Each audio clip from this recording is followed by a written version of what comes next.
নমস্কাৰ মৰমৰ ছাত্ৰ ছাত্ৰীসকল আজি এইটো ভিডিঅ'ত আলোচনা কৰিম ক্লাছ এইচএছ সেকেন্ড ইয়াৰৰ অসমীয়া পাঠ্যপুথি সাহিত্য সৌৰভত থকা 6 নম্বৰ পাঠ চিঠি এইখন ৰচনা কৰিছিল কবি শিলভদ্ৰ। এই পাঠটো তোমালোকৰ আহিবলগীয়া যি তোমালোকৰ হাফ ইয়াৰলি এক্সাম হওক বা ইউনিট টেষ্ট হওক এই টেষ্টৰ সিলেবাছত এই পাঠটো আছে। তোমালোকে দেখা পাইছা, মই তোমালোকক দেখাই দিছো এই পাঠটো তোমালোকৰ এই সিলেবাছত আছে। লগতে আমি তোমালোকৰ যি এইচএছ ফাইনেল হ'ব এই ফাইনেলৰ এইটো আছে, এই ফাইনেল তোমালোকৰ যি সিলেবাস আছে তাতো এই পাঠটো তোমালোকৰ আহিব। সো আমি ভিডিওটি আৰম্ভ কৰাৰ আৰম্ভণিতে আমি প্ৰথমতে মই তোমালোকক কৈ দিম তোমালোকে এই ভিডিওটিত প্ৰথমতে পাবা এই আৰ্হিৰ যি প্ৰশ্ন উত্তৰ আছে। এই আৰ্হিৰ যিমানখিনি প্ৰশ্নৰ উত্তৰ আছে গোটেইখিনি ভিডিওটোত লিখি দিয়া হৈছে। তাৰ পিছত তোমালোকৰ যে উপৰঞ্চি তথ্য আছে উপৰঞ্চি তথ্য গোটেইখিনি পঢ়ি যিমানখিনি প্ৰশ্ন হয় মই এই প্ৰশ্ন উত্তৰ আকাৰত তোমালোকক লিখি দিছো। তোমালোকে ভিডিওটি শেষলৈকে চাই থাকিবা। এই উপৰঞ্চিৰ বা অতিৰিক্ত প্ৰশ্ন বুলি তোমালোকে ক'ব পাৰিবা এইখিনি বস্তু আমি ভিডিওটিৰ শেষত আলোচনা কৰিছো। এতিয়া আমি ভিডিওটো আৰম্ভ কৰিম। তোমালোকে পাঠটো যেতিয়া পঢ়িবা প্ৰথমতে কি কৰিবা এই পাঠটো নিৰ্বাচন কৰাৰ উদ্দেশ্য এইখিনি তোমালোকে পঢ়িলে ভাল কথা, কিন্তু তোমালোকে লেখক পৰিচয় যি লেখক পৰিচিত আছে এইখিনি তোমালোকে ভালকে পঢ়ি ল'বা, কাৰণ তোমালোকৰ এইচএছ ফাইনেল এক্সামত প্ৰতিটো লেখকৰ যি পৰিচয় থাকে তাৰে পৰা এটা দুটা মাৰ্ক অহা দেখা যায়। আৰু তোমালোকৰ আগন্তুক যি হাফ ইয়াৰলি হওক বা ইউনিট টেষ্ট আহি আছে 1 নৱেম্বৰৰ পৰা তাতো তোমালোকে এইবোৰ প্ৰশ্নৰ উত্তৰ দেখিবলৈ পাবা। লেখক পৰিচয়খিনি ভালকে পঢ়ি ল'বা। আৰু এটা বস্তু কি কৰিবা তোমালোকে যি মূল পাঠখিনিতো এবাৰ ৰিডিং পঢ়িবা, নহ'লে তোমালোকে এইখিনি যে আছে তোমালোকৰ এইখিনি কঠিন শব্দৰ অৰ্থ এইকেইটা বস্তু কিন্তু তোমালোকে পঢ়ি ল'বা। তোমালোকে নোট কৰি ৰাখা। তোমালোকে প্ৰথমতে কি পঢ়িবা লেখক পৰিচয়, তাৰপিছত তোমালোকে পঢ়িবা কঠিন শব্দৰ অৰ্থ এইকেইটা পঢ়ি ল'বা। ইয়াৰ পৰা তোমালোকৰ যি ব্যাকৰণত বিপৰীত শব্দৰ অৰ্থ সমাৰ্থক শব্দ এইবোৰ ইয়াৰ পৰা তোমালোকে কমন পাবা। তাৰপিছত তোমালোকে কি কৰিবা এটা বস্তু কৰিবা তোমালোকে এই পাঠবোধ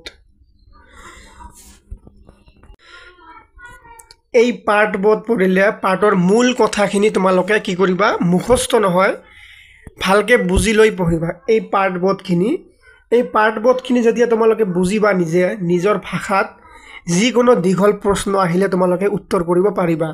পাঠৰ মূল কথাখিনি এই পাঠবোধত দিয়া আছে। তোমালোকে এই পাঠবোধখিনি সুন্দৰকৈ নিজৰ ভাষাত বুজি লৈ থবা।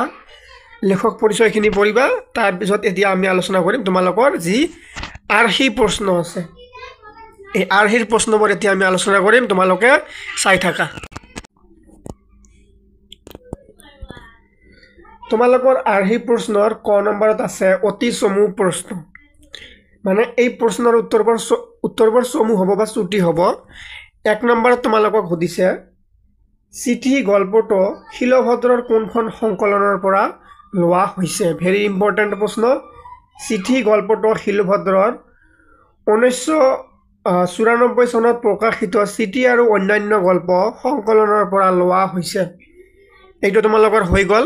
এইবোৰ বস্তু কিন্তু তোমালোকে যেতিয়া লেখক পৰিচয় বা পাঠৰ উপৰঞ্চি তথ্যবোৰ পঢ়িবা এইবোৰ বস্তু অটোমেটিক্যালি তোমালোকে পাই যাবা। 2 নম্বৰৰ প্ৰশ্নটো হ'ল তোমালোকৰ শিলভদ্ৰই কোনখন গ্ৰন্থৰ বাবে সাহিত্য অকাডেমি বঁটা লাভ কৰিছিল। ভেৰি ইম্পৰ্টেণ্ট, এইটো তোমালোকে দাগ দি ৰাখা, ইম্পৰ্টেণ্ট প্ৰশ্ন হয়। শিলভদ্ৰই 1994 চনত মধুপুৰ বহুদূৰ গল্প সংকলনৰ বাবে সাহিত্য অকাডেমি বঁটা লাভ কৰিছিল। যদি তোমালোকে লেখক পৰিচয়খিনি আগতে পঢ়ি লোৱা এইবোৰ প্ৰশ্ন তোমালোকৰ কাৰণে পানী হৈ যাব, একদম ইজি হৈ যাব এনসাৰ কৰোঁতে। সেইকাৰণে মই তোমালোকক কৈছোঁ লেখক পৰিচয়খিনি খুবেই ইম্পৰ্টেণ্ট হয়, যিহেতু তোমালোকে আগন্তুক দিনত এইচএছ ফাইনেল দিবা। যোনে তোমালোকে এইচএছ ফাইনেল দিবা তোমালোকে চেনেলটো যদি এতিয়াও ছাবস্ক্ৰাইব কৰা নাই ছাবস্ক্ৰাইব কৰি থবা। আজিৰ পৰা তোমালোকে ডেইলি ইংৰাজী গ্ৰামাৰৰ পৰা ষ্টাৰ্ট কৰি সকলো ছাবজেক্টৰ ভিডিঅ' তোমালোকে পাই থাকিবা। 3 নম্বৰত আছে কাৰ চিঠিৰ বাবে ভূদেৱ চৌধুৰীয়ে অপেক্ষা কৰি আছিল।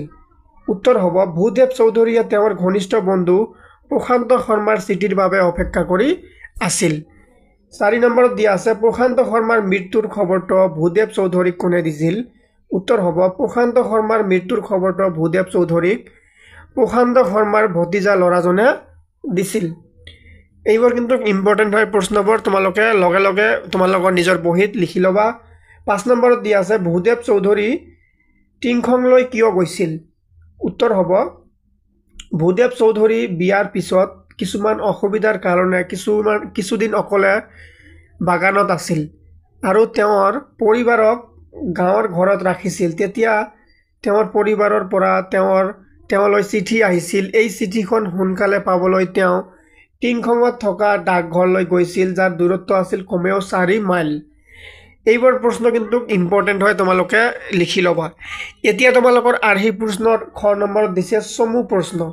প্ৰতিটো প্ৰশ্নৰ মূল্যাংক 2 অথবা 3, মানে প্ৰতিটো ইয়াৰ উত্তৰখিনি অলপ ডাঙৰ হ'ব, মানে আমি ওপৰত যিখিনি আলোচনা কৰিলোঁ তাতকৈ অলপ ডাঙৰ হ'ব, কিন্তু ইয়াত কিমান মাৰ্ক থাকিব? 2ৰ পৰা 3 নম্বৰ থাকিব। 1 নম্বৰ প্ৰশ্নত কি কৈছে? চিঠি গল্পটোত ভূদেৱ চৌধুৰীয়ে কাৰ চিঠিৰ বাবে অপেক্ষা কৰাৰ কথা কৈছে? ইয়াৰ উত্তৰ হ'ব চিঠি গল্পটোত ভূদেৱ চৌধুৰীয়ে প্ৰথম বিয়াৰ পিছত কিছুদিনৰ কাৰণে গাঁৱৰ ঘৰত থকা পৰিবাৰৰ পৰা আহিব পৰা চিঠি আৰু ঘনিষ্ঠ বন্ধু প্ৰশান্ত শৰ্মাৰ পৰা আহিব পৰা চিঠিৰ বাবে অপেক্ষা কৰাৰ কথা আছে। তাৰপিছত এতিয়া তোমালোকৰ 2য় নম্বৰ প্ৰশ্ন, শিলভদ্ৰই লাভ কৰা বঁটা দুটাৰ নাম কি? Very important. এই ধৰণৰ প্ৰশ্নবোৰ তোমালোকে ভালকৈ মনত ৰাখিবা। শিলভদ্ৰই লাভ কৰা বঁটা দুটাৰ নাম হ'ল 1990 চনত অনুসন্ধান উপন্যাসৰ বাবে অসম প্ৰকাশন পৰিষদ আৰু সাহিত্য ক্ষেত্ৰলৈ আগবঢ়োৱা জীৱনজোৰা অৱদানৰ বাবে 2002 চনত তেওঁক অসম উপত্যকা সাহিত্য বঁটাৰে সন্মানিত কৰা হয়। 3 নম্বৰত দিয়া আছে তোমালোকৰ ভূদেৱ চৌধুৰীয়ে প্ৰশান্ত শৰ্মালৈ কিয় চিঠি লিখিছিল? উত্তৰ হ'ব ভূদেৱ চৌধুৰী আৰু প্ৰশান্ত শৰ্মা দুয়ো হৈছে ঘনিষ্ঠ বন্ধু। দুয়োৰে বয়স হৈছে, তেওঁলোক দুয়ো একে চহৰৰ 2 প্ৰান্তত থাকে। যোগসূত্ৰ ৰাখিবলৈ গাড়ী ফোন নাই। ইমান ঘনিষ্ঠ বন্ধু কিন্তু পৰস্পৰৰ চিঠি পত্ৰ লিখাৰ অভ্যাস নাই। কিন্তু বহুদিন তেওঁলোকৰ মাজত কোনো যোগাযোগ নথকাত ভূদেৱ চৌধুৰীয়ে হঠাৎ এদিন বন্ধু প্ৰশান্তৰ লগত যোগাযোগ স্থাপনৰ বাবে চিঠি লিখিছিল। এতিয়া তোমালোকৰ 4 নম্বৰ প্ৰশ্ন, কাৰ চিঠি পুৰুষানুক্ৰমে সঞ্চয় কৰি থ'বলগীয়া সম্পত্তি বুলি কোৱা হৈছে? তেওঁ চিঠি কিয় মূল্যৱান? এই প্ৰশ্নটো, এই খ নম্বৰৰ 4 নম্বৰ প্ৰশ্নটো ইম্পৰ্টেণ্ট হয়। উত্তৰ হ'ব কবিগুৰু ৰবীন্দ্ৰনাথ ঠাকুৰৰ চিঠি পুৰুষানুক্ৰমে সঞ্চয় কৰি থ'বলগীয়া সম্পত্তি বুলি কোৱা হৈছে, কাৰণ তেওঁ আছিল এজন বিশ্ববিখ্যাত কবি আৰু সাহিত্যিক। সাধাৰণতে বিখ্যাত লোকৰ জীৱনৰ বিষয়ে জানিবলৈ সকলোৰে কৌতূহল জন্মে। সেইবাবে ৰবীন্দ্ৰনাথ ঠাকুৰৰ চিঠি মূল্যৱান বুলি ভবা হয় আৰু সঞ্চয় কৰি থ'বলগীয়া সম্পত্তি বুলি কোৱা হৈছে। এতিয়া তোমালোকৰ 5 নম্বৰত আছে কি? বৰ্তমান সময়ত চিঠিৰ প্ৰাসংগিকতা কিয় কমি গ'ল? আজিকালি যুগত মোবাইল ফোন বহুত বস্তু ওলাই গ'ল। এতিয়া মানুহ ডাইৰেক্ট ভিডিঅ' কল কৰে, চিঠি কেনেকৈ লিখিব মানুহ, হয় না? আজিকালি তোমালোকৰ হাতত, চবৰে হাতত, তোমালোকৰ মা দেউতাকৰ হাতত চাবা, সকলোৰে হাতত এটা মোবাইল ফোন আহি গৈছে। যাৰ লগত মন যাব ভিডিঅ' কল কৰিব, মেছেজ কৰিব, সকলোখিনি কথা লগালগ পাই যায়। কিন্তু আগৰ দিনত কি আছিলে, এইবোৰ সুবিধা পোৱা নাছিলে মানুহ, সেইকাৰণে চিঠি লিখিছিলে। আৰু আজিকালি এই কথা কোৱাৰ সুবিধাবোৰ পোৱাৰ কাৰণে চিঠি লিখা কমি গৈছে। এই ধৰণৰ বস্তুবোৰ কিন্তু তোমালোকে নিজে বনাই লিখিব পাৰা। এইবোৰ বস্তু তোমালোকৰ পাঠৰ লগত মিল নাথাকিলেও হ'ব। তোমালোকৰ নিজৰ যি জ্ঞান আছে, তোমালোকে যি দেখি আছা ডেইলি লাইফত, সেইখিনি যদি তোমালোকে নিজৰ ভাষাত মিলাই লিখিব পাৰা, এইচএছ ছেকেণ্ড ইয়াৰ বস্তুটো কিন্তু অলপ বেলেগ টাইপৰ বস্তু হয়। তোমালোকে নিজে লিখিলেও মেকআপ কৰিব পাৰিবা। চোৱা তোমালোকে কি কৈছে উত্তৰত, বৰ্তমান সময় হৈছে আধুনিক প্ৰযুক্তিবিদ্যাৰ সময়। কোনো এটা কাম কিমান সোনকালে আৰু কম সময়ত কৰিব পাৰি তাৰ ওপৰত বেছি গুৰুত্ব দিয়া হয়। Mobile phone, internet, telephone, computer আদি হৈছে ইয়াৰ বাবে একোটি উত্তম মাধ্যম, যাৰ যোগেদি অতি দ্ৰুতভাৱে যোগাযোগ সম্ভৱ হয়। সেয়ে ইয়াৰ বহুল প্ৰয়োগৰ বাবে চিঠিৰ প্ৰাসংগিকতা বৰ্তমান সময়ত কম হোৱা দেখা যায়। এতিয়া তোমালোকৰ 9 নম্বৰত আছে দীঘল প্ৰশ্ন, প্ৰতিটো প্ৰশ্নৰ মূল্যাংক 4 বা 5 এতিয়া তোমালোকৰ 4 বা 5 নম্বৰৰ প্ৰশ্ন আছে এইবোৰ 1 নম্বৰত আছে শিলভদ্ৰৰ সাহিত্য কীৰ্তিৰ চমু পৰিচয় দিয়া যদি তোমালোকে এই লেখক পৰিচয়খিনি ভালকৈ পঢ়ি থোৱা তোমালোকৰ এই প্ৰশ্নটো কিন্তু তোমালোকৰ ফাইনেলত কমসে কম দুটা হলেও আহে কবি পৰিচয়ৰ পৰা তোমালোকে যদি কবি পৰিচয়খিনি ভালকৈ পঢ়া থাকে তোমালোকে আৰামছে মিলাই লিখিব পাৰিবা শিলভদ্ৰ ৰামধেনু যুগৰ এগৰাকী শুনিপোন চুটিগল্প লেখক তেওঁৰ প্ৰকৃত নাম ৰেৱতী মোহন দত্ত চৌধুৰী নামটো মনত ৰাখিবা সাহিত্য ৰচনাৰ বাবে তেওঁ শিলভদ্ৰ নাম গ্ৰহণ কৰে শিলভদ্ৰই সাহিত্যিক জীৱন আৰম্ভ কৰে উপন্যাসৰ ৰচনাৰে 1971 চনত তেওঁৰ প্ৰথম উপন্যাস সংকলন মধুপুৰ আৰু তৰংগিনী প্ৰকাশ পায় তেওঁ উপন্যাস ৰচনা কৰে যদিও গল্পকাৰ হিচাপেহে অধিক খ্যাতি অৰ্জন কৰে তাৰ পিছত কি কৈছে 1975 চনত তেওঁৰ প্ৰথম সংকলন বাস্তৱ প্ৰকাশ পায় এই ধৰণৰ বস্তুবোৰ বেছিকৈ মনত ৰাখিবা নম্বৰ বেছি পাবা ইয়াৰ পাছত তেওঁৰ 20খনৰো অধিক গল্প সংকলন প্ৰকাশ পায় তাৰে কেইখনমান হল কোনো ক্ষোভ নাই সমুদ্ৰতীৰ তৰুৱা কদম উত্তৰণ দায়িত্ব আৰু অন্যান্য গল্প আকৌ মধুপুৰ বহুদূৰ তৰ্পণ চিঠি আৰু অন্যান্য গল্প আপন মানুহ জীৱনৰ ৰং ইত্যাদি এনেকৈ কেইটামান যদি তোমালোকে তেওঁৰ যদি কবিত এনেকুৱা ধৰণৰ কেইটামান বস্তু তোমালোকে যদি ভালকৈ মনত ৰাখিব পাৰা বেছিকৈ লিখিলে বেছি মাৰ্ক পাবা তোমালোকে তাৰ পিছৰ পেৰাগ্ৰাফটোত কি আছে শিলভদ্ৰই ৰিপ ভান উইংগল আৰু কেইটামান গল্প আৰু ৰূপান্তৰ নামৰ দুখন অনুবাদো দিছিল 1990 চনত অনুসন্ধান উপন্যাসৰ বাবে শিলভদ্ৰই অসম প্ৰকাশন পৰিষদ বঁটা 1992 চনত দায়িত্ব আৰু অন্যান্য গল্প সংকলনৰ বাবে ভাৰতীয় ভাষা পৰিষদৰ বঁটা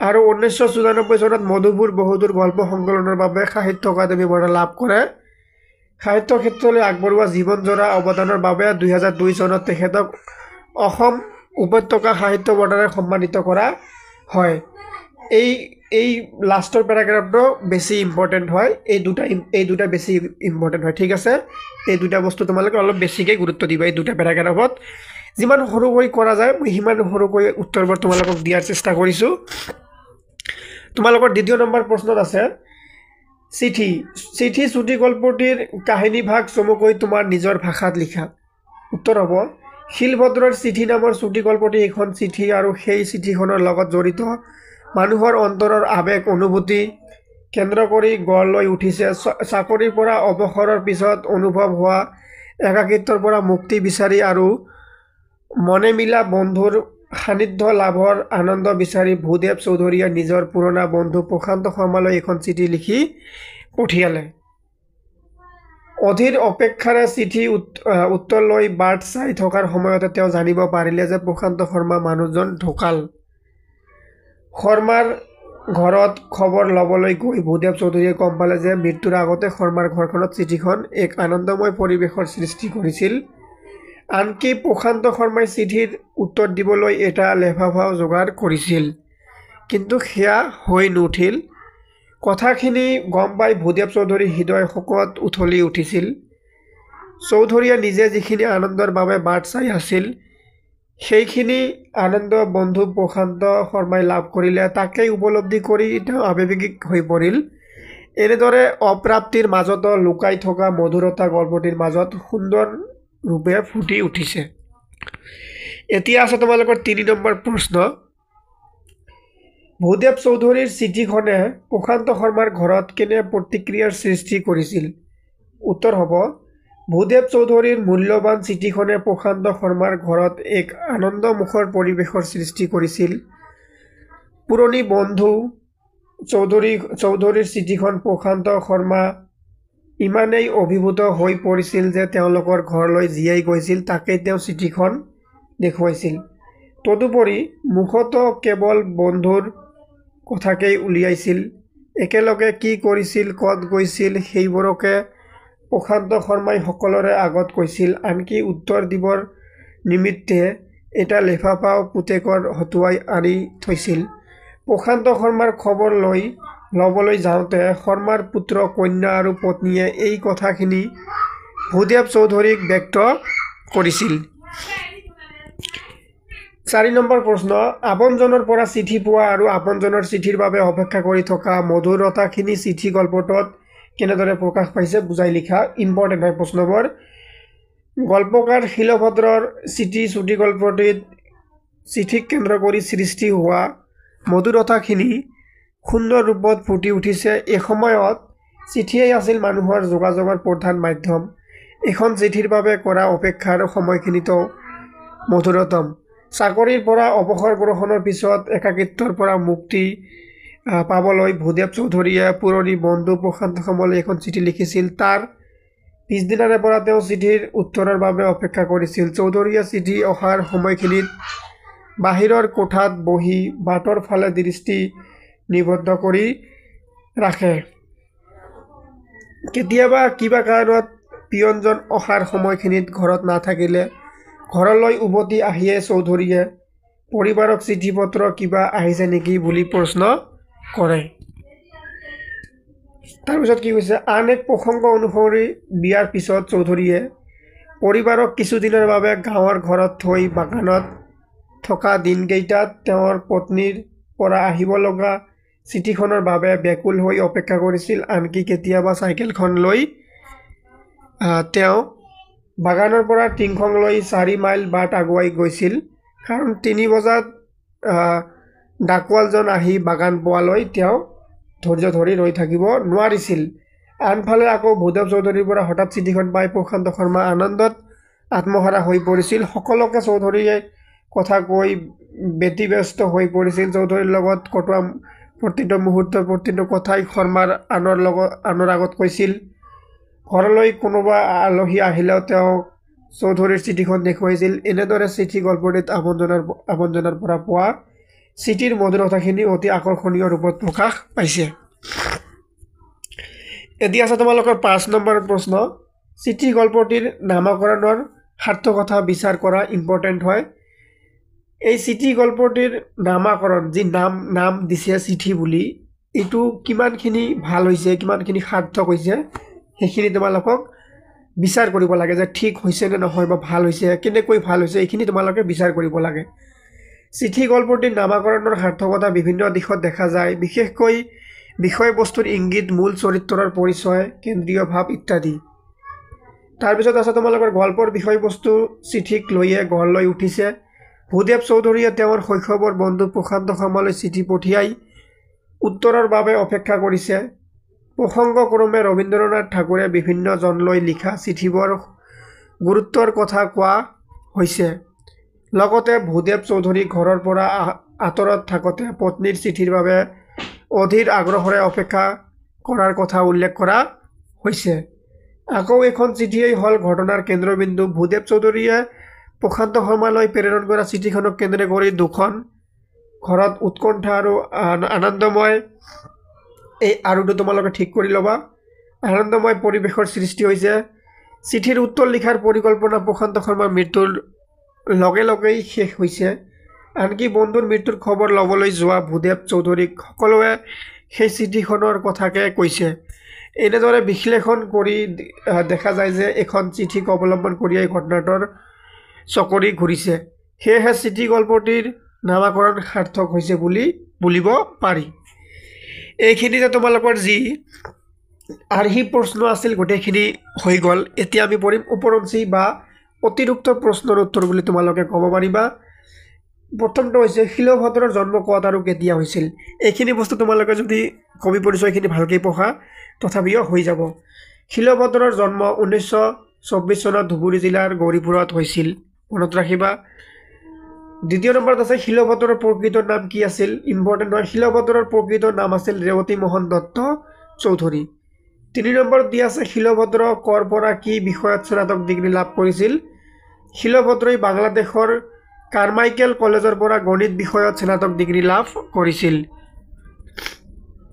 তাৰপিছত আছে তোমালোকৰ 4 নম্বৰ শিলভদ্ৰই শিক্ষকতাৰ উপৰিও আন কি কাম কৰে শিলভদ্ৰই শিক্ষকতাৰ উপৰিও কিছুদিন ঠিকাদাৰ সাংবাদিক আৰু চাহ বাগিচাৰ সহকাৰী পৰিচালক হিচাপে কাম কৰে 5 নম্বৰত আছে শিলভদ্ৰ কোন যুগৰ লেখক আছিল শিলভদ্ৰ ৰামধেনু যুগৰ লেখক আছিল তাৰপিছত আছে তোমালোকৰ কি শিলভদ্ৰই কিহেৰে সাহিত্যিক জীৱনৰ আৰম্ভ কৰিছিল শিলভদ্ৰই উপন্যাসেৰে সাহিত্যিক জীৱন আৰম্ভ কৰিছিল 7 নম্বৰত শিলভদ্ৰৰ গল্প প্ৰথম গল্প সংকলন কি আৰু কেতিয়া প্ৰকাশ পায় শিলভদ্ৰৰ প্ৰথম গল্প সংকলন হ'ল বাস্তৱ আৰু এইখন 1975 চনত প্ৰকাশ পায় এইবোৰ গোটেইকেইটা প্ৰশ্ন কিন্তু মোষ্ট ইম্পৰ্টেণ্ট প্ৰশ্ন হয় শিলভদ্ৰৰ দুখন গল্প সংকলনৰ নাম লিখা শিলভদ্ৰৰ দুখন গল্প সংকলনৰ নাম হ'ল কোনো ক্ষোভ নাই আৰু সমুদ্ৰ তীৰ 9 নম্বৰত দিয়া আছে শিলভদ্ৰই অনুবাদ কৰা গ্ৰন্থখনৰ নাম কি কি শিলভদ্ৰই অনুবাদ কৰা গ্ৰন্থখনৰ নাম হ'ল ৰিপ ভান উইংকেল আৰু কেইটামান গল্প আৰু ৰূপান্তৰ এইখন আৰু এইখন এইটো গোটেইখিনি মিলি কিন্তু এটা নাম ৰিপ ভান উইংকেল আৰু কেইটামান গল্প এইটো এটা আৰু ৰূপান্তৰ এটা 10 নম্বৰ দিয়া আছে শিলভদ্ৰই কিমান চনত কোনখন গল্প সংকলনৰ বাবে ভাৰতীয় ভাষা পৰিষদ বঁটা লাভ কৰে এইটো আমি ওপৰত আগতে আলোচনা কৰি আছো তোমালোকৰ আকৌ এবাৰ ৰিভিজন হৈ যাব শিলভদ্ৰই 1992 চনত দায়িত্ব আৰু অন্যান্য গল্প শীৰ্ষক গল্প সংকলনৰ বাবে ভাৰতীয় ভাষা পৰিষদ বঁটা লাভ কৰিছিল ইম্পৰ্টেণ্ট বাবে মই আকৌ এবাৰ এইটো দি দিছো তোমালোকৰ 11 নম্বৰত আছে টিংখঙৰ পৰা বাগানৰ ডাক অনা বনুৱাজনৰ নাম কি আছিল টিংখঙৰ পৰা বাগানৰ ডাক অনা বনুৱাজনৰ নাম আছিল ফাগু মনত ৰাখিবা 12 নম্বৰত দিয়া আছে তোমালোকৰ কি চুটি গল্পৰ দুটা বৈশিষ্ট্য লিখা ইম্পৰ্টেণ্ট ভেৰি ইম্পৰ্টেণ্ট চুটি গল্পৰ দুটা বৈশিষ্ট্য হ'ল চুটি গল্পৰ আৰম্ভণি আকস্মিক হয় আৰু চুটি গল্প কম পৰিসৰ আৰু কম চৰিত্ৰৰ হয় 13 নম্বৰ আৰু শেষৰটো প্ৰশ্ন তোমালোকৰ শিলভদ্ৰই কোনখন গ্ৰন্থৰ বাবে সাহিত্য অকাডেমি বঁটা লাভ কৰিছিল শিলভদ্ৰই মধুপুৰ বহুদূৰ গ্ৰন্থৰ বাবে সাহিত্য অকাডেমি বঁটা লাভ কৰিছিল ষ্টুডেণ্টছ আশা কৰিছোঁ তোমালোকৰ এই ভিডিঅ'টোৰ কাৰণে তোমালোকৰ উপকাৰ হ'ব যদি তোমালোকে ভিডিঅ'খিনি ভাল পাইছা বুজি পাইছা তোমালোকে ইয়েছ বুলি কমেণ্টত লিখিবা আৰু তোমালোকক অহাকালিৰ ভিতৰত তোমালোকে এটা তোমালোকৰ হাফ ইয়াৰলি টাৰ্গেট কৰি এটা কমন কুৱেশ্যনৰ এটা ভিডিঅ' পাবা অসমীয়া ছাবজেক্টৰ ওপৰত যিহেতু তোমালোকৰ অসমীয়া এক্সামটো প্ৰথম 31 তাৰিখৰ পৰা 1 তাৰিখৰ পৰা কোনো ডিষ্ট্ৰিক্টত 31 তাৰিখৰ পৰা আৰম্ভ হ'ব আৰু কোনো ডিষ্ট্ৰিক্টত 1 নৱেম্বৰৰ পৰা আৰম্ভ হ'ব কিন্তু প্ৰথমতে আছে অসমীয়া সো ষ্টুডেণ্টছ এইখিনিতে ভিডিঅ'টো সামৰিছোঁ ধন্যবাদ